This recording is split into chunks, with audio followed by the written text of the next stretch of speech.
Hi, everyone. My name is Annette Bloom Pearson. Went to Emory as Annette Bloom and about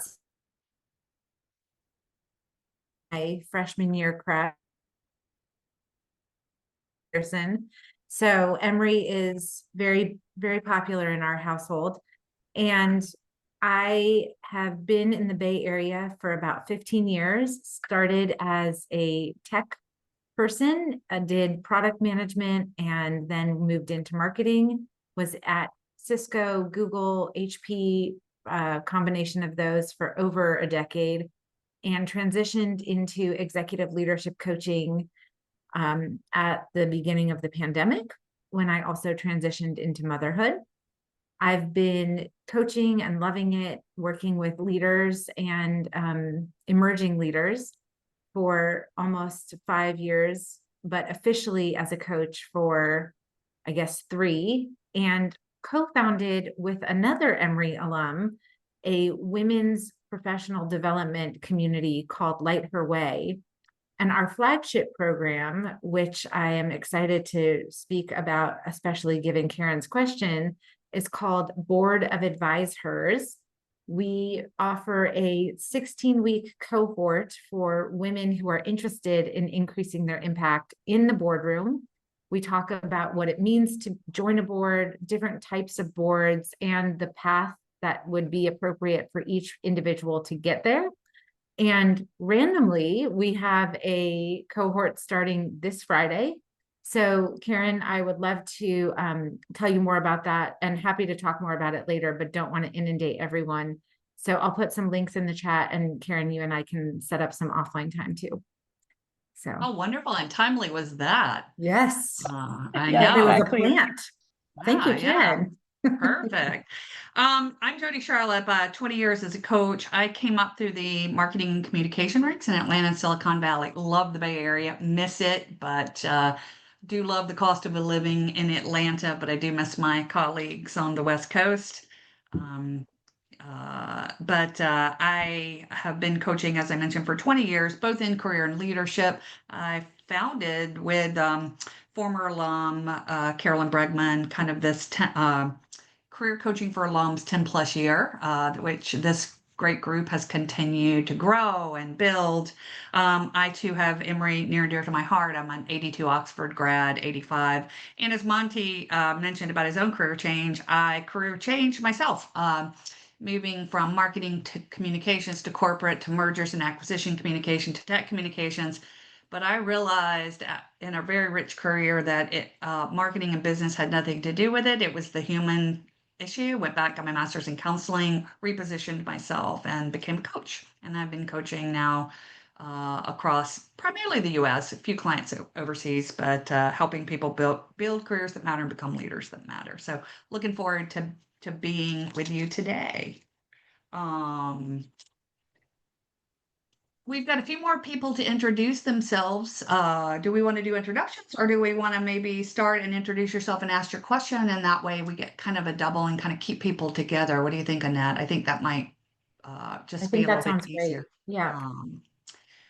Maybe Uh, we start with the questions we've already gotten, and then since we had We'll those go great around and tools. add on. Okay. Yes. I just say Monty was first. He was the brave one. So Monty had a question about pivoting his career. And so I am happy to, as a career changer myself, I'm happy to kind of lead off with that. Monty, could you just give us a little high note of where you are and just kind of refresh us, and then we can kind of address your question a little more succinctly. Sure, absolutely.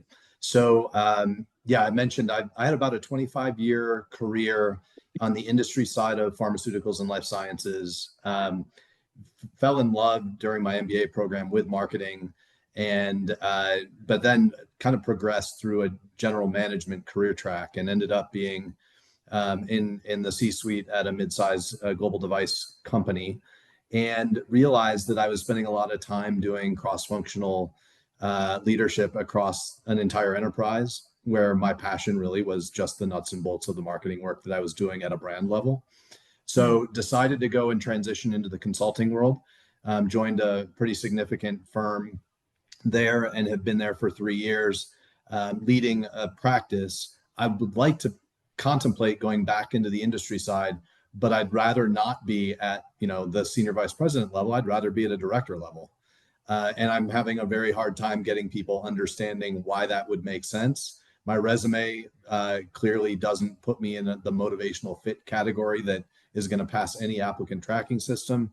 And I think I can get there via networking, but I'm having a hard time getting momentum for that vision for my career at this point. Well, first of all, thank you. I think it does take a bit of repositioning. It can take about, in my experience, it can take up to a year or two to do a full repositioning, depending upon how big a leap you're taking. But it sounds like you're not taking a huge leap. You're kind of trying to maybe resize kind of where you've been. It sounds like you've got some marketing experience. I think a lot of it has to do with our story and how you position your story. I do think that anytime you're career pivoting, it's almost certain that those kinds of opportunities are going to come through networking. First of all, only 3 to 7% ever come from even perfect candidates online, right? And so I do believe that, if you have any anomaly, it's absolutely going to come through networking and building that network. Is there a certain industry you're interested in? Because obviously people hire you for two things. They hire you for functional expertise. They hire you for industry expertise. And if you're doing a double whammy, you got to go almost rebuild a new community, and that can take a little bit of time. Are Yeah. you staying in life sciences? Are you going to a different product set? Do you have a destination yet?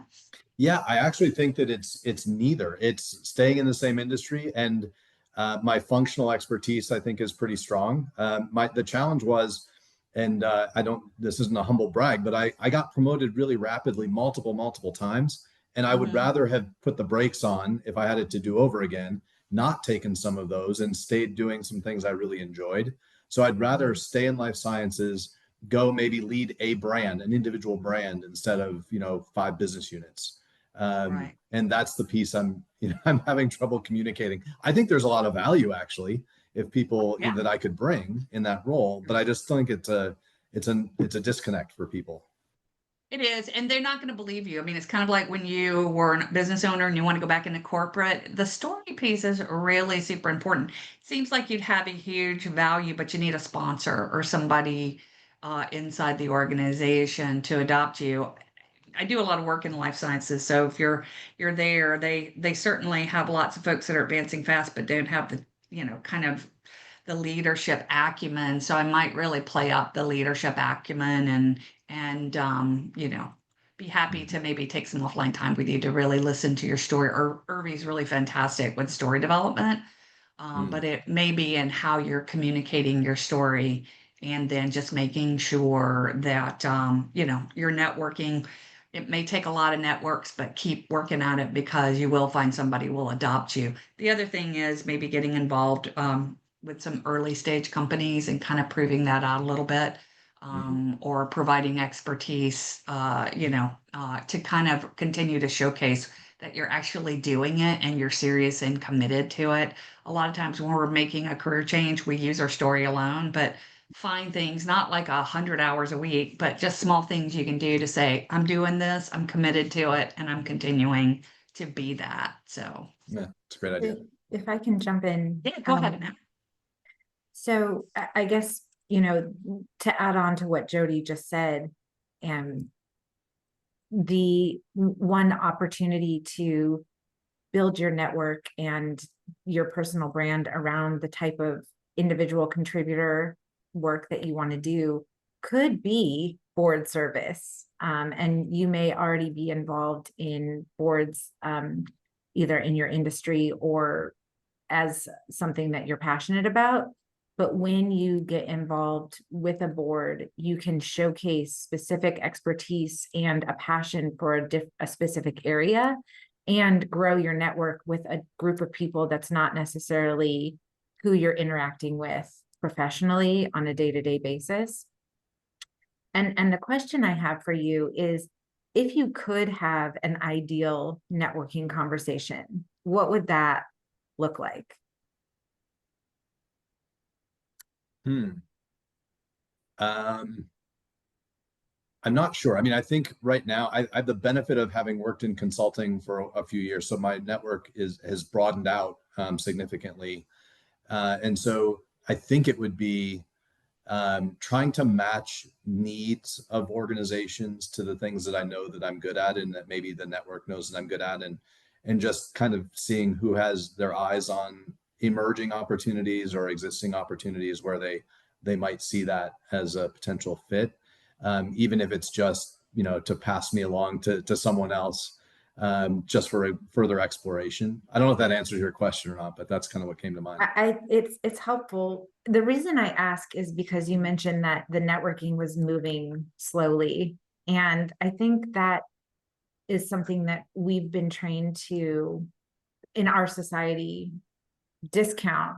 But networking is the long game. And you probably have an incredible network, and there may be people that you haven't cultivated for a while. So thinking about exactly what you said, where are there organizations that could use your knowledge and your expertise? Where are there groups within organizations that could be relevant to your particular search? Maybe taking a step back and really trying to reconnect and rekindle those relationships, and not and thinking about it more as a long game instead of an immediate switch, because it will take time for you to change the way that people see you. Not that anyone, I mean, maybe there are people who come in with this attitude of, if he says he wants an individual contributor job, he's lying to me, he's tricking me in some way. But I think most people just, assume you've gotten to a certain level, you probably want to stay at that level, and they want to make you happy because they want a fit that will benefit their organization, and they won't go through the pain of hiring someone that will leave or ask to change immediately. So as you develop these longer relationships and really rebrand yourself, people will be inclined to pass you along or tell you about positions that are open. Because we all think that everyone sees everything we do, and that's definitely the opposite of true. Most people aren't seeing anything that we've accomplished or anything we've published or shared, because they're too busy looking at what they're doing. So just getting in touch and reminding people, hey, I'm out here and I'm doing these things and I'm changing the way that I look at work and my impact would, is slow but steady. Great. I Thank want you to very add one much. more thing for any career changers on the call. You have to kind of immerse yourself in the new community. I know when I made my switch, I was known for marketing and communication, but I got very involved in the education committee at the Coach Federation and spent a lot of time. Matter of fact, I took on the awards program because I really wanted to talk to HR leaders about coaching inside corporate settings. And it really helped me not only add value via the relationship, but it gave me a side door into really understanding some of the coaching cultures and how companies were building coaching cultures.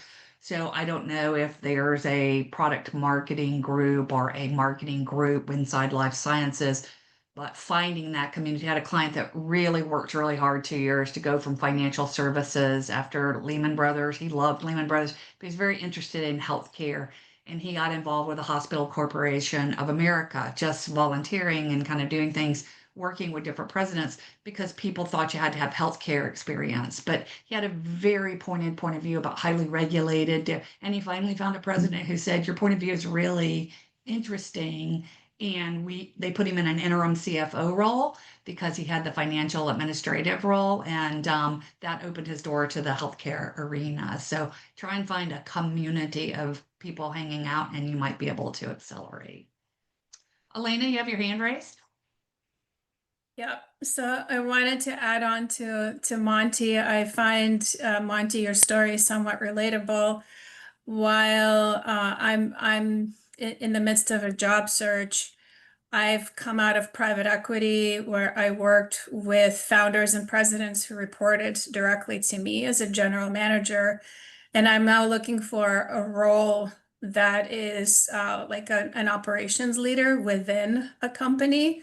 And when recruiters see my resume and they float my resume to potential employers, the feedback is they expect me to want to interview for the CEO or the president role. And I'm always coaching them to say, nope, I'm not interested. I just want to do the operational part. And people are confused and they feel like, they don't know how to piece it all together. So would love any perspectives on that. But also, by way of more introducing myself some more, I joined about 10 minutes late, so I apologize if I missed any formalities. I'm in Ann Arbor, Michigan. I got my MBA at Emory 20 plus years ago. I've had a great career, great experience at Emory. And like I said, I left a private equity portfolio. I'm looking for my next thing. In the middle of that, people started asking me for coaching. So I've been doing executive coaching. Somebody said to me, if you're willing to do it, I'll be your first paid client. So I said yes. And I'm sort of in the middle of transitioning to coaching. I have no idea. Things are just happening. So I thought this is a great space for somebody like me to hear other people's stories and participate in this type of community. So thank you for listening.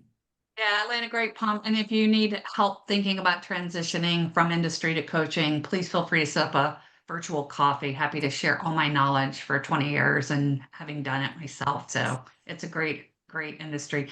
I do want to go back because I know a lot of folks may be pivoting or doing other things. The story is really important. And, I have a lot of people, like I was in sales or sales leadership and now I want to go to operations, but the resume screams sales, sales leader, sales leader. So I think a lot of times we have to go back and look at the resume from the lens of the future. A lot of times we write our resumes from the past, right? And so what do people try to hire? Your past. And so it's like, if your resume is not getting you to your future, then you may want to go back and go, how can I beef up, particularly any aspect? So if I'm going from from operations to marketing, what can I do that's going to help me show that while I was in operations, I liaison with marketing, I did other things. I had a client that was an attorney and he wanted to get into nonprofit. And he networked like crazy for 2 years, but people only saw attorney who wanted to be in nonprofit. And so I said, you're going to have to go do 2 badass projects. And he did 2 little tiny projects that became the cornerstone of his resume. And it opened up a different door. So sometimes you got to be it and write your resume and your story to your future in a way where they're not seeing your past, because they do get confused. And as humans, we always kind of go to the proven versus the aspirational. And particularly in this market right now, when people it's a little wonky and a little volatile. And so we're in a safety maneuver. So people are hiring proven more so than they're hiring aspirational. So as much as they may fall in love with you, they're probably going to hire the person right now because we're in a safety security mindset because the market's so volatile. So that's why, keep working at kind of proving yourself and also think about your story. But I want to make sure we come back to our venture. Who was our gal that introduced after Monty? Karen, I think. Was it Karen? Yeah. Karen. Yep, that was me. Awesome. Thank you for introducing yourself, Elena. Karen? So, Yeah. Karen, your question was about exploring opportunities to join a board and to either look to startups or small operations that might have advisory boards, or to larger organizations that could use your expertise. And I apologize if I missed this, but when you think about joining a board, what is your goal? What is your motivation for board service? I want to learn about different industries, and then also want to apply my skills in a more tangible setting, because I have been working at the same firm for about 12 years. I feel like everything that I do is very specific to the need of the current corporation. So I also think some of the subjects, like regulatory subjects, is just very tailored to the current situation of the bank. So I want to sort of look broader into how I can apply my skills, how I can continue to learn new things and be challenged in a different way. So that's why I just wanted to expand my horizon a little bit by just looking into different startups or smaller companies that are not yet developed, and then I can help them grow in a way. And that's also my, I guess, my aspiration to maybe switch one day, but it's just like having a more gradual move rather than switching over immediately, which may be harder to do. Yeah, so that's excellent. An excellent motivation. You know, there are so many reasons to join a board, but to learn more and to bring your expertise to a different industry and to fill a gap is a really powerful way of presenting yourself as a potential board member.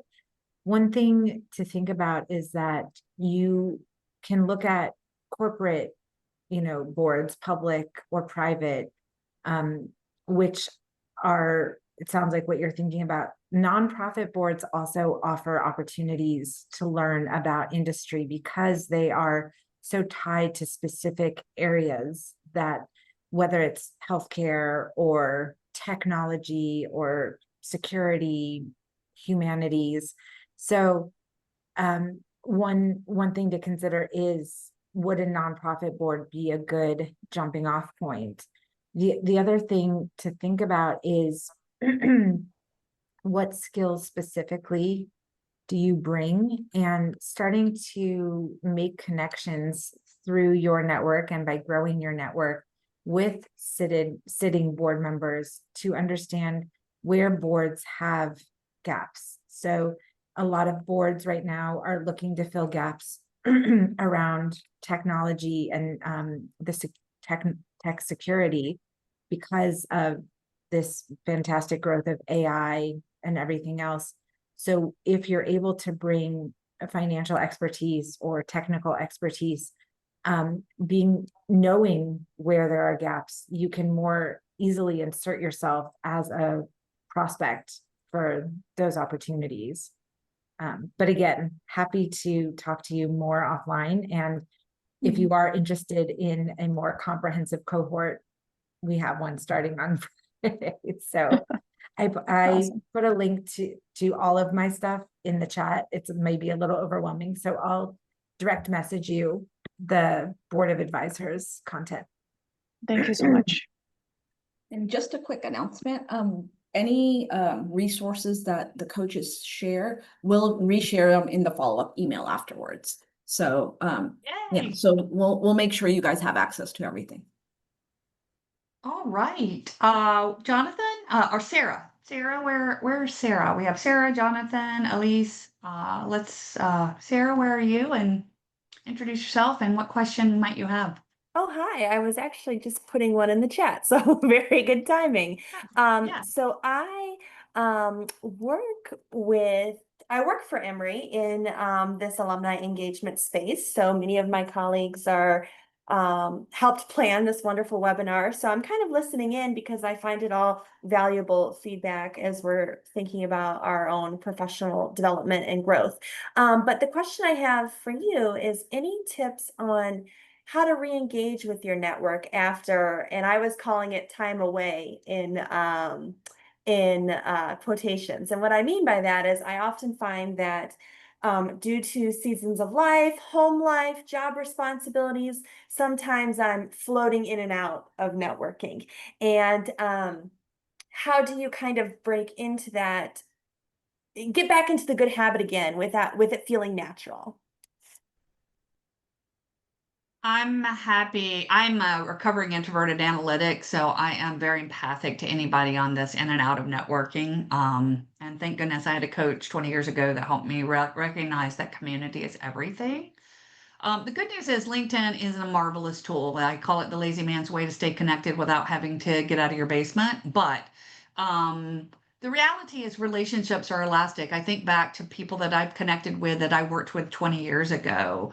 I find, an hour a week of just kind of, staying connected. I'm very purposeful and intentional, but you will be amazingly surprised how time falls away. And and sometimes people will call me and say, "Hey, do you know so and so?" And I'm like, "I don't remember." And then I go and I look and I'm like, "Wow, that was a mom in my son's second grade class that I knew in a period of time."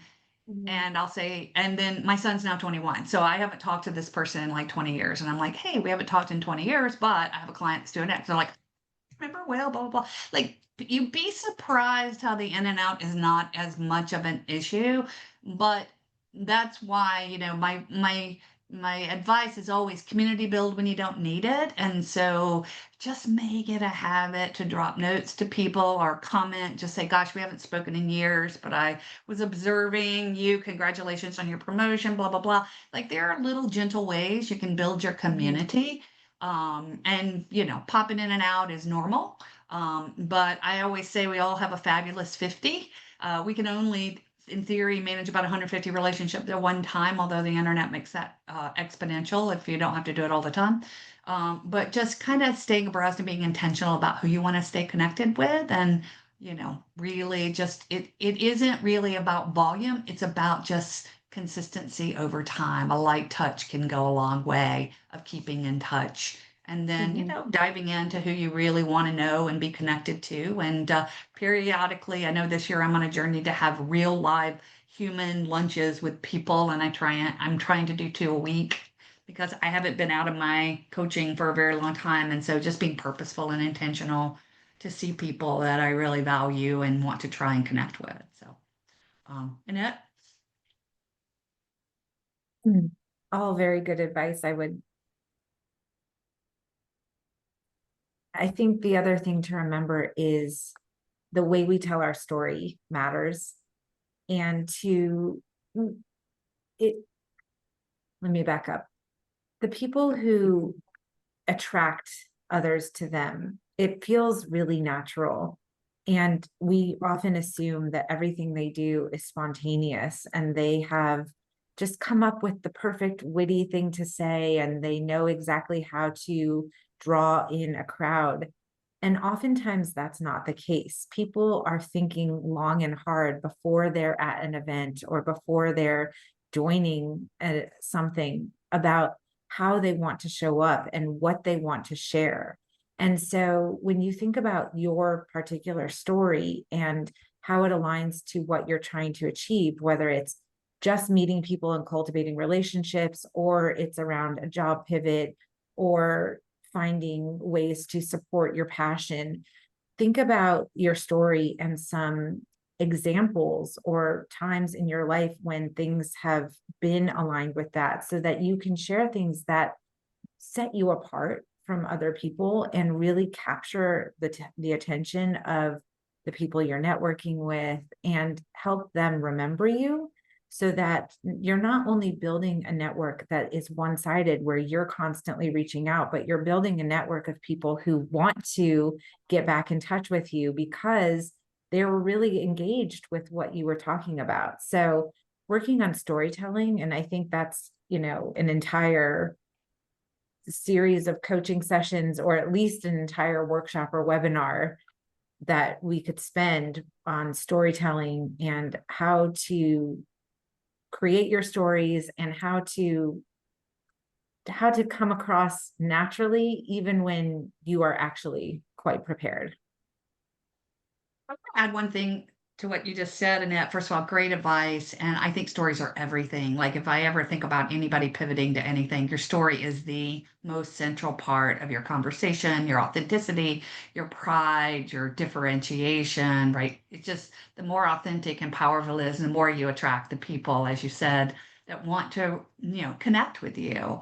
But I will tell you, there's a flip side of that, which was really helpful to me as an introvert. It's what Warren Bennis, the great leadership professor, said: be interested, not interesting. Sometimes when I'm reaching out to people, I just try and have no agenda other than to say, "Hey, I see you're doing some interesting things. I would love to catch up with what's going on in your life or your work or whatever." And sometimes it is the storytelling in reverse that people are really hungry for authentic connection.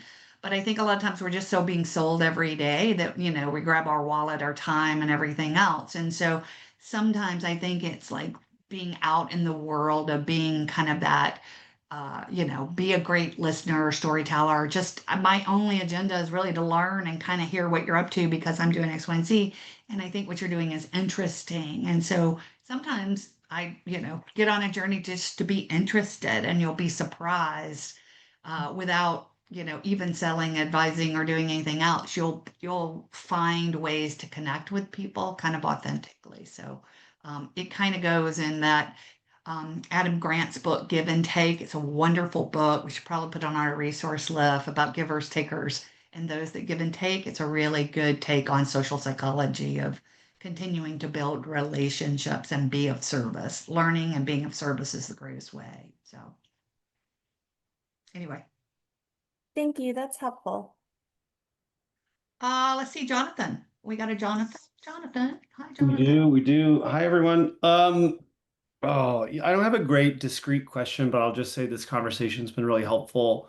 I'm in DC and I've spent a lot of time in the public impact space, hopping in and out of the sort of political world. And I think I've had a string of, bad luck at the wrong time that has nothing to sort of do with me. I've only worked for women candidates, and if you followed American history, we haven't been too kind to them in the last bit. But I guess Well, my that's a great question, conversation sidebar for sure. yes, yes, yes. But my question is sort of, I feel like I have a really strong network because of a lot of the work I've done, and I feel really fortunate. But it's hard to activate a network that is both busy and also I'm staring down the barrel of 40, which has been great. But most of my friends, have like 3 kids, you know, a job, a side hustle, and like, taking care of an ailing parent. And so it's been a lot harder to not know what people are up to, but get the time for a coffee or a quick ask. So I think thinking through some of tips and tricks to deal with that would be helpful as I look to look at some new roles. So yeah. Well, even in a busy world, I always say reaching out to people, is it you don't have time ever or time now, right? And Yes. so I think that's part of the challenge, but the virtual coffee is a magical thing, right? I think, a lot of times, I always say, hey, could we do a virtual coffee? But if you like a human one, like, because I think there are a lot of people that are really hungry and make it easy to connect. Like, hey, I'll do it 5 minutes from your house, or hey, I know you got to eat, or whatever, if you want to do it. The world is super busy, and we're all overextended, overcommitted. But try to make it as easy as you can. And again, if it's somebody that's important, just say, hey, if I call you back in 3 months, would you have more time? Right? Like, is it you don't network or you don't have time to network, but you have to be a little persistent. In today's time, you might have to reach out to people who even love you 9 times. Yeah. Uh, Yeah. and so, I think yeah, my struggle has been a bit, and I know the data backs it up, like the second tier, the less close friends are actually much easier to get in touch of. But yeah, yeah, sometimes yeah. you'll be like, there's a great job at Google, and your college roommate is, an SVP, and they're like, "No, I can't talk." Like it's almost the closer they are, the more comfortable they are being like, you know, this week's not great. Anyway, there are Yeah. some better strategies, but that was sort of what was. Well, the other thing is diversify multiple strategies. Like he might know somebody at Google, but I would also ask, hey, if you don't have time, Bob said, you borrow that equity of your good friend and kind of say, hey, if you don't have time, I know you guys are in the midst of doing stuff. Are there other folks at Google you might refer that I could have a learning conversation? So, your goal, if you're interested in Google around a job, try and get as many people as you can. And spread the wealth because, you might get one, but see if you can borrow the equity to get another contact or another contact. And it's a mining kind of it is frustrating, especially when I see a job and we're going after it directly, but work around it. And hopefully, it's like sometimes when you're looking for a job, it's like, wait, Jonathan, I heard this guy Jonathan, and it's like, oh, I did too. And then all of a sudden your brand's coming up, and So, try and diversify beyond one person if you can, and see if you can get your friend or your colleague to maybe get a secondary contact or other, because, If I can add to that, go for it. you, people want to help. One of the things that a lot of my coaching clients struggle with is asking for help or even asking for someone's time. And when the tables are turned, when I say, well, what would you do if someone reached out to you? They'd say, of course I would want to help. Of course I would do my best to respond to them. And we talk about what would make it easy for them to give, to be a helper, as opposed to asking for help. And they say, if someone came to me with a specific request or with a very specific time when they could meet and for how long they wanted to meet and what they were trying to learn. So one, it seems so obvious piece of advice, but that I think a lot of us start to forget is that ask people for something specific so that they can say, yes, I can do that, or no, I can't because. And if you're looking to expand your network and your old roommate or your old colleague doesn't necessarily have time, instead of asking them, well, do you know anyone who might be able to help me? Maybe spend 5 minutes on LinkedIn, seeing who they're connected to that's also in their group or works in that space, and say, I noted, if you don't have time, would you be willing to make an introduction to X, Y, and Z? I've drafted this really short introduction that highlights me and what I'm looking to do. So all you have to do is forward it. And that way you're making it super easy on them. When they have time, they'll probably come back and want to have a connection with you because they know that you're not just in it for something transactional. You are appreciating how they operate, where they're at in their lives, and what they can do to be helpful, knowing that you will want to be helpful to them when they need help. So, Yeah, Great point. that's super helpful. And I know a lot of this is psychology and, like you said, I love like helping other people with their problems. And when it's my own, I'm like, I'm good, so I think. But I totally. do like what you were saying, Annette. Sometimes we do get a little vague and just say, look, especially if it's somebody being more direct can be very powerful, right? People are busy, and just say, hey, I got 3 things I'm trying to learn. And I love what you said, even teeing up an email, or better yet, if they don't have time for the email, just say, hey, can you just give me their if you have their email or contact info, I will do the reach out and copy you and say, Bob was so gracious to mention that. Bob, thank you. And you could even send the email yourself with Bob copied, right? Like I have clients all the time that let the best laid plans, and it's like, oh yeah, I'll get to it, but they have 1,000 emails.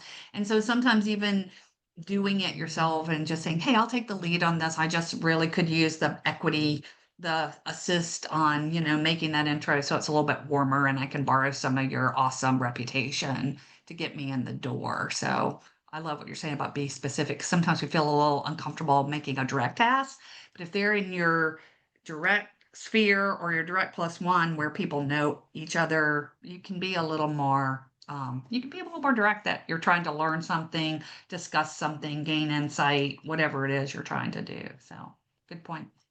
Yeah. We've had great conversation. Just want to give you guys a heads up. We're about 3-minute warning, so you probably can take like maybe 1 or 2 more questions. I did see a question from Amal in the chat. And if everyone didn't see it, he said, how do you make peace with switching industries to one that pays less but is more fulfilling? And the answer to that is probably different for different people, but I think it comes back to aligning your values with your vision for the future. And all of us need to think about what is the bare minimum we need when it comes to salary and benefits and things like that in order to feel safe and secure, because without feeling safe and secure, we can't really feel happy. And then think about, what actually makes me happy outside of the roof over my head and being able to provide for my family. And if it is doing something that changes the world, or that you really get lost in, that you get in the flow when you're working on it, then that potentially adds way more benefit to your life than working harder and having less time to think about the things you care about, or potentially less work-life balance, whatever that means, but having a higher salary.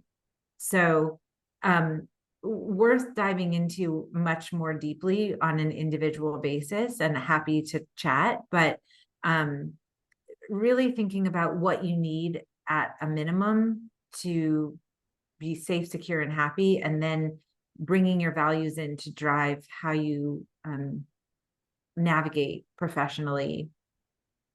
I was going to add to that as a close, when you're making a bridge over, you can go all in or partial in. I see this like with lawyers who have spent their entire lives building a practice. And now, the big universal trick is when we get there moves and we're no longer either interested. It has no joy to us. But I do find sometimes that we can pivot in place, and sometimes it's really doing that soul searching to figure out what I value. And sometimes it's just a recipe. Like, can I infuse more of what's important to me in my day to day? Or in this case, for this particular person, she thought she was going to have to leave big law, but we made a pivot internally that allowed her to bring in some of her interest into a new area of law, and created more time for her to do the kind of meaningful work in the community that was important to her. It doesn't always work out that way, but sometimes it's like how to make meaning. Some people can do it as a side hustle, partial hustle, etc. But it is a complex issue. Coming back to what Annette says, only you know how much is enough, and the timing of when you have it. And so it's a common issue. It can be something that you're diving in whole hog, knowing that eventually, do what you love and the money will follow. Don't quit your coaching. Don't quit your day job if you want to become a coach. It does take some time. But the good news is, whatever you're interested in, how does it fit into your long range plans of what you're trying to build for yourself, your family, and kind of what's the runway of opportunity? Because it's a complex issue in terms of how much is enough and what kind of life. And I've had clients that have moved to other markets outside of New York or whatever because they could have a different lifestyle. My husband and I moved back to Atlanta because we could live on one salary here. You can't do that in San Francisco often. So you make some different choices in terms of what you're trying to build. And money matters, not because it is the tool, but it is a fuel for living. So it's just something you have to kind of factor into what's my short-term, midterm, and long-term gain here.